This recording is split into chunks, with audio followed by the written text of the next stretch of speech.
Fox News alert, disturbing new details in the death investigation of disgraced millionaire Jeffrey Epstein.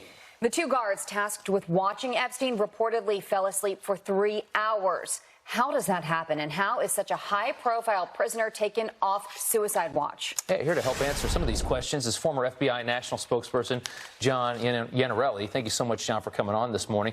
We'll get right to it. I think the big question a lot of people have is, how do you get off suicide watch after just 6 days after you tried to kill yourself? Well, the way you get off suicide watch is there's a medical representative there at the facility. The psychologist will see the patient. A lot of it based on the patient interview.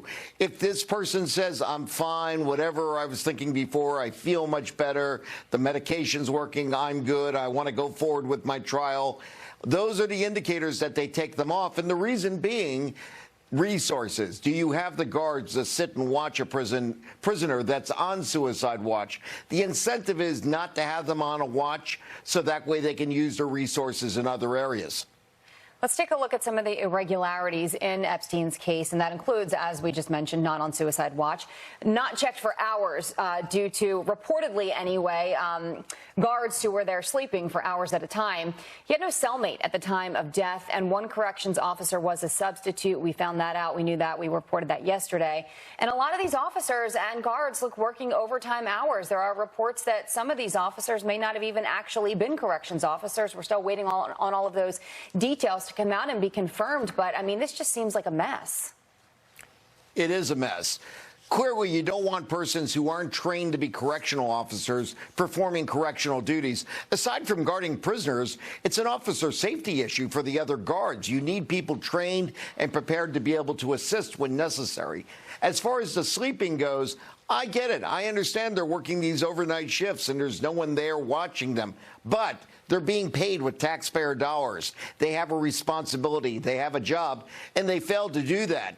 Even worse, if you're changing the logs to report that you actually were doing the right thing, then you're lying. That's a federal offense, and that can be punishable. They might find themselves on the other side of the bars. Yeah, you know, so many conspiracy theories around this, but now that we've learned that it sounds like that these guards were just asleep, you know, initially when you heard that they were asleep and he mysteriously didn't have a cellmate that night, you start to think something's up. Does it seem more likely now that this was just some kind of a breakdown of the way things are supposed to work? I've been around the jails many, many years in my 21-year career with the FBI. I will tell you, in all facets of the government, you're going to find various levels of incompetence, and this certainly is it. But it's not just these two guards. It's who's implementing these policies, who's supervising. Likewise, what are the checks and balances to make sure people are doing their jobs? And then finally, even if you take somebody off of suicide watch, why are they not taking the basic precautions, at least initially after the fact? Paper sheets instead of cloth sheets, which he used to apparently hang himself. Interesting. You know, I don't buy the whole argument of, oh, well, they were just asleep. I mean, if that's the case, that's the case. But a lot of people work overnight hours and they don't get to sleep on their job. You're talking doctors, you're talking nurses, you're talking a ton of people in this country do those hours every single night. So, I mean, you have this high-profile case. You have this high-profile man in there who was just on suicide watch days before. Don't you think that these workers needed to be workers who were the top-notch, who were highly trained, who were going to stay awake, who were going to take their job seriously? I think what you need are people that are conscientious. There's no doubt that they may be working long hours and that they're working overnight, but you're right. Cops do this all the time. They stay awake while they're out there patrolling, keeping people safe. These are people that probably thought we can get away with it.